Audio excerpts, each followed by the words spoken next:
Hello, this is Jeff here from Whitbird Botanical, and today I'm doing a terrarium build using some Australian native plants, which I'll get into in a little bit. So first of all, I just did this false bottom. This is just a gravel that I got from a local hardware store. It's just, I think it's called black chip. But yeah, I chose it because it's a dark color. I quite like it. I'm going to take the eye away from the main design.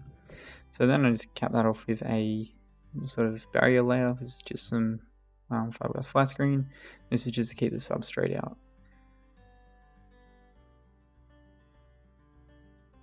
Then I moved on to doing a charcoal layer, which is just going to help with the overall health of the terrarium.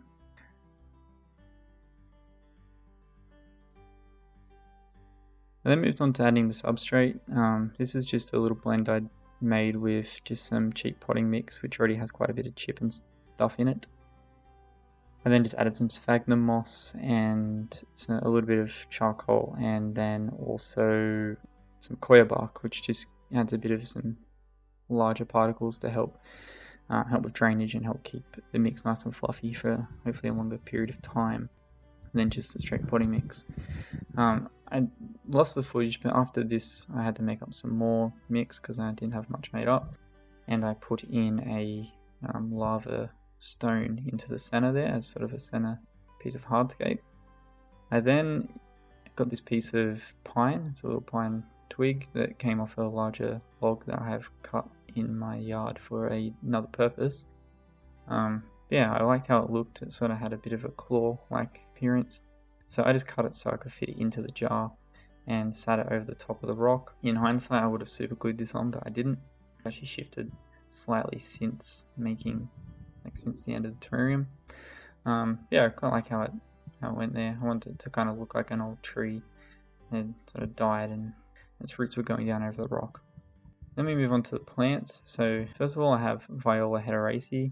It's a native ground cover. It likes quite wet conditions. It's really hard to find information on Australian native plants for terrariums, so I'm just sort of seeing how they go. It's a bit of an experiment. So yeah, I just used some Viola hederaceae. It likes damp conditions and sheltered areas, so it should be pretty good.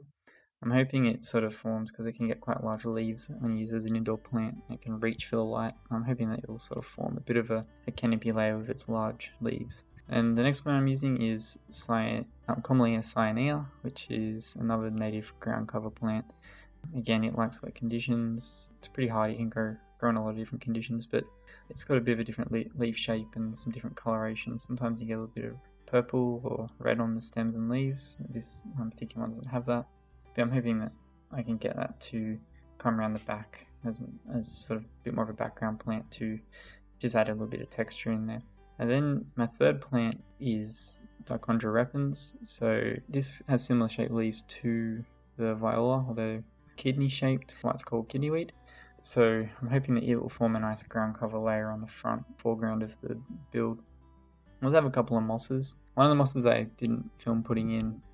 I don't really know what sort of moss it is. I just found it in the yard. I haven't ID'd it yet.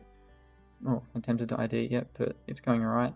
I've got these other two mosses, which are actually the same moss, and this is something that grows on my roof. Birds occasionally pick it off and throw it into my courtyard. So I just collected that and washed away some of the debris, and then I'm using that in the terrarium. And I think it might be some sort of Fred moss. At the moment I'm putting it in here, it's quite compacted, but after a couple of days it sort of started reaching. And then added some springtails, which I forgot to film, and then just gave the terrarium a little bit of water. Overall, I'm really happy with the build.